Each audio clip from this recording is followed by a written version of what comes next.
В далеком прошлом предки современных аланов приняли православную веру и бережно пронесли ее через столетия. Сотни лет народная традиция оставалась хранительницей христианских ценностей в Осетии, хранительницей православного аланского наследия. И сегодня здесь не расплескали оставленное аланами наследство, как в сакральную чашу, собрав его драгоценности. Особенности христианских праздников в Осетии – отдельная, уникальная и интересная тема, которую уже не первый год изучает клирик храма Рождества Пресвятой Богородицы иерей Игорь Кусов. В церкви совершается один из 2/10 праздников Благовещения Пресвятой Богородицы, празднование, которое приходится практически на середину Святой Четыредесятницы. В астинской традиции этот день называли Аштау-Мархо, середина поста. Профессор Людвиг Чебиров фиксирует второе название этого дня в астинской традиции религиозной. Это Кавхаран. Наверное, каждый православный человек знает ассоциативно, почему, вот, допустим, здесь в Осетии этот день называется еще Кавхаран. Там день, где на трапезе постной допускается прием рыбы.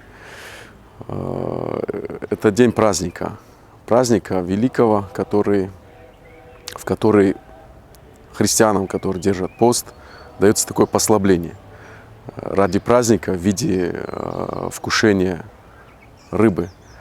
И вот в Осетии этот день хорошо зафиксировался. И как пишет знаменитый астинский бытописатель Бекза Макарович Каргиев, что в этот день многие астины разговлялись.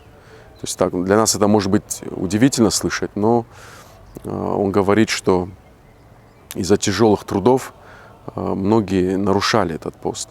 И потом за неделю до Пасхи возобновляли его таким уже строгим порядком.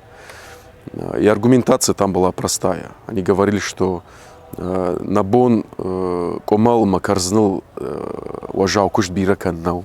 То есть на тяжелых трудах много на чуреки и квасном напитке не проработаешь. Хотя вот у нас, современных христиан, возможностей больше гастрономических.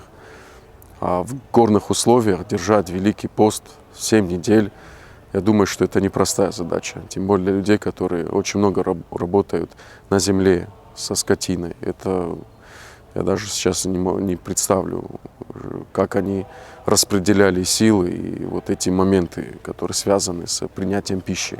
Но тем не менее, то, что день зафиксирован в этнографии, и до нас дошло 2 названия этого дня, говорит о том, что это все соблюдалось в меру своих сил. И сейчас вот тоже у нас астин, который держит Великий пост, есть возможность таким вот и возвратом, и к реализации вот этих постных дней, которые церковь бережет, хранит из года в год. Христианин до поста шествует этим таким спасительным постным путем в меру своих сил. Но вот даже наши предки, они прекрасно это знали. И даже знали, что в этот день можно вкусить рыбу, как такое утешение праздничное.